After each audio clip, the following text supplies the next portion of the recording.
વડગામ તાલુકાના મેજરપુરા પ્રાથમિક શાળામાં પ્રવેશોત્સવ અને કન્યા કેળવણી મહોત્સવ 2025 યોજાયો. વિદ્યાર્થીઓમાં શિક્ષણનો દીપ પ્રજ્વલિત કરવા સમગ્ર રાજ્યમાં ત્રિદિવસીય શાળા પ્રવેશોત્સવ અને કન્યા કેળવણી મહોત્સવનો પ્રારંભ થયો છે. જેના ભાગરૂપે આજે બીજા દિવસે વડગામ તાલુકાના મેજરપુરા પ્રાથમિક શાળા નાના ભૂલકાઓને આવકારીને શાળામાં પ્રવેશ કરાવ્યો હતો. શિક્ષણ એ સમાજના સર્વાંગી વિકાસમાં સૌથી મહત્વનું કાર્ય છે. દરેક બાળકને ગુણવત્તાયુક્ત શિક્ષણ મળે એ આપણી સૌની જવાબદારી છે.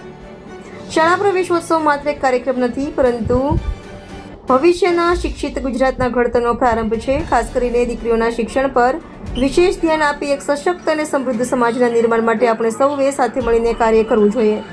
શાળાના આચાર્ય ભીમસિંહ આમળાએ નવા ભૂલકાઓને શૈક્ષણિક કીટ આપીને પ્રોત્સાહિત કર્યા હતા.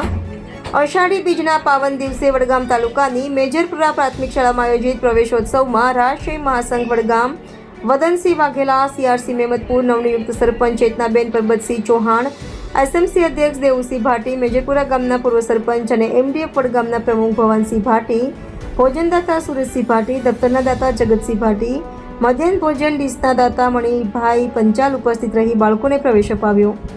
આવનાર મહેમાનોનું શાબ્દિક સ્વાગત મેજરપુરા પ્રાથમિક શાળાના આચાર્ય ભીમસિંહ આમળા દ્વારા કરવામાં આવ્યું હતું. સમગ્ર કાર્યક્રમનું સંચાલન ધોરણ 8ની વિદ્યાર્થીની મૈત્રી પી ચૌહાણ દ્વારા કરવામાં આવ્યું હતું. રિપોર્ટર દીપક પુરબિયા, બનાસકાંઠા.